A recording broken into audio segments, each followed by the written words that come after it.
Seguramente alguna vez miraste el cielo y viste cómo un avión dejaba líneas blancas mientras pasaba por encima de ti, y de seguro pensaste, ¿qué es lo que echan? ¿Nos están echando algún virus? ¿Serán los desechos de los pasajeros?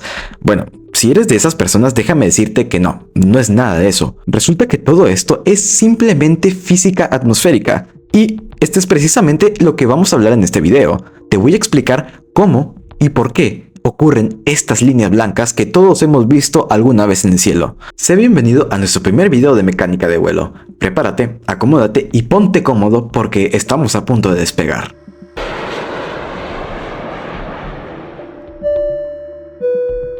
Empecemos aclarando lo más importante, porque aquí es donde nacen casi todos los mitos referente a este tema. Lo que los aviones dejan en el cielo no es humo, no es combustible sin quemar y definitivamente no es que el avión esté rociando ningún químico peligroso. Los aviones comerciales utilizan motores a combustión, como todos lo sabemos, y estos motores funcionan bajo los mismos principios físicos y químicos que cualquier otro motor térmico. El combustible que utilizan es queroseno, un hidrocarburo compuesto principalmente por carbono e hidrógeno. Cuando ese combustible se quema dentro del motor, reacciona con el oxígeno del aire que entra por la turbina. A ese proceso se le llama combustión, y cuando ocurre de forma correcta, no produce sustancias misteriosas ni residuos extraños. Y ojo, eso es cuando ocurre de manera ideal, porque en la realidad sí produce pequeños residuos y pequeñas sustancias, pero son tan minúsculas que prácticamente es insignificante. El resultado principal de esa combustión son tres cosas: energía, que es la que impulsa el avión hacia adelante, dióxido de carbono y agua, específicamente agua en forma de vapor. Sí, agua. De hecho, por cada kilogramo de queroseno que se quema, se producen aproximadamente de entre 1.2 a 1.3 kilogramos de agua en forma de vapor. En un avión comercial grande, eso significa que los motores están liberando decenas de kilogramos de vapor de agua por segundo durante la fase de vuelo crucero. Dentro del motor, ese vapor está a una temperatura muy alta, mezclado con otros gases calientes, por lo que es completamente invisible. A la salida del motor, los gases de escape pueden superar fácilmente entre los 400 a 600 grados Celsius, dependiendo del empuje y del tipo del motor.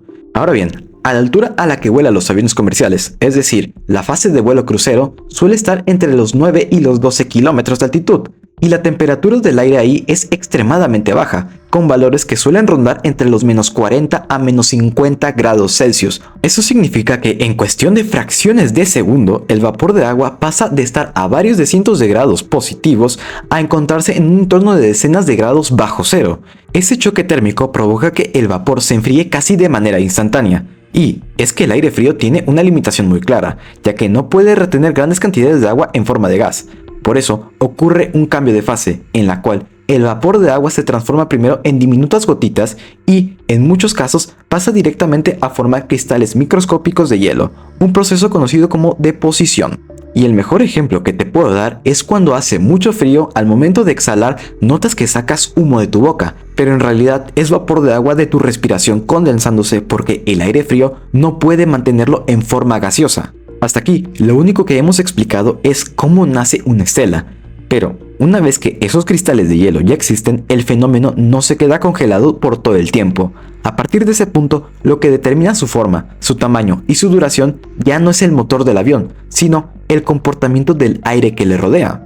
Verás, cuando las condiciones son las adecuadas, hay veces en las que una estela no desaparece rápido, mientras que en algunas ocasiones la estela desaparece casi al instante. Esto se debe a que la atmósfera no es un medio estático, sino está en constante movimiento incluso cuando desde el suelo parece que no hay viento. Y es que a esas altitudes existen corrientes de aire que pueden moverse a velocidades de decenas o incluso cientos de kilómetros por hora. Y además no todas se mueven en la misma dirección. De hecho, si ustedes han jugado Microsoft Flight Simulator o han visto videos de pilotos o de la cabina de pilotos, escucharán este sonido. Wind shear, wind shear.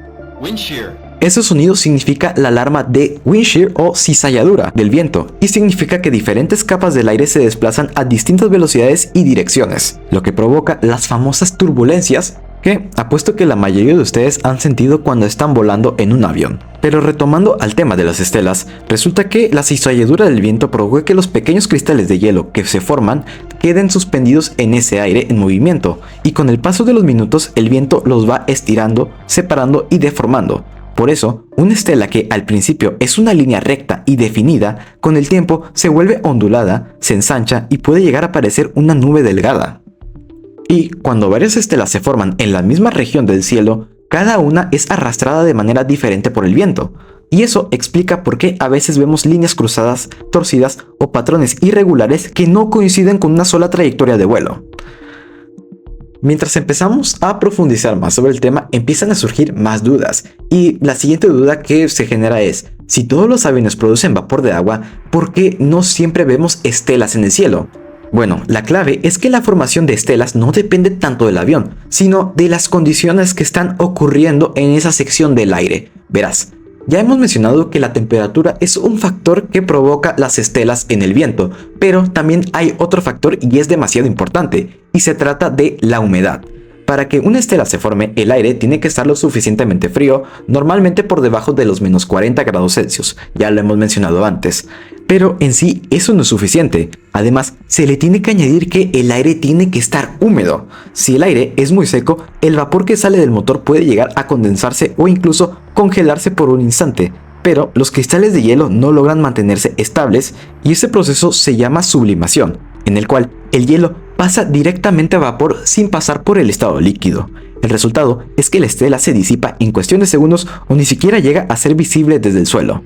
En cambio, cuando el avión atraviesa una capa de aire que está cerca de la saturación, lo que en meteorología se conoce como humedad relativa cercana al 100%, la saturación cambia por completo. En ese ambiente, los cristales de hielo no solo se forman, sino que pueden crecer porque el vapor de agua del entorno se deposita sobre ellos, y eso permite que la estela persista durante minutos o incluso horas, y que con el tiempo se expanda y se deforme hasta parecer una nube delgada. Por eso es posible observar dos aviones volando a altitudes muy similares, separados por pocos kilómetros, y que uno deje una estela muy larga y persistente mientras que la otra no deje ninguno. Ok, ya vimos qué son las estelas, por qué aparecen y por qué a veces ni siquiera las notamos, pero aquí viene una pregunta clave.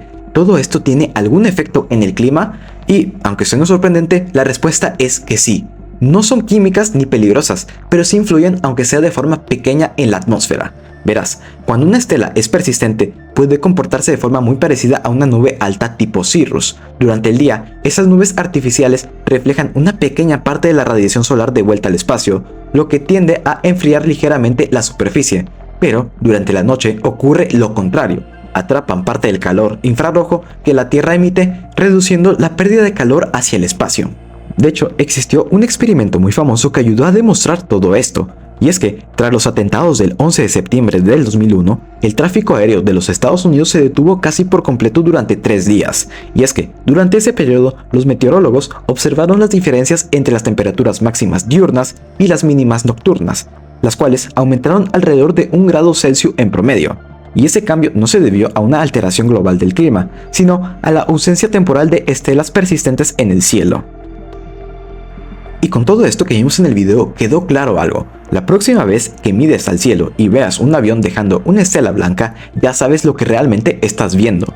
No es humo, no son químicos y no es nada peligroso. Es simplemente el resultado visible de un avión atravesando una atmósfera fría y húmeda, y de la física haciendo exactamente lo que siempre ha hecho. Y bien, ¿qué te ha parecido lo que vimos en el video del día de hoy? La verdad, a mí me pareció un tema fascinante y algo que había que compartir. Y la verdad, notarás que este video duró menos de lo que suele durar, ya que estoy probando un nuevo método de hacer videos mucho más cortos para que la audiencia los escuche y los entienda mejor.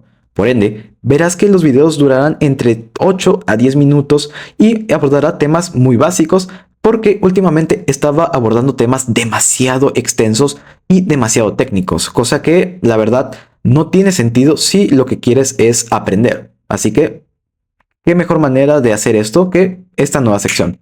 Así que suscríbete, comparte el video y no olvides también suscribirte en Mecánica Orbital.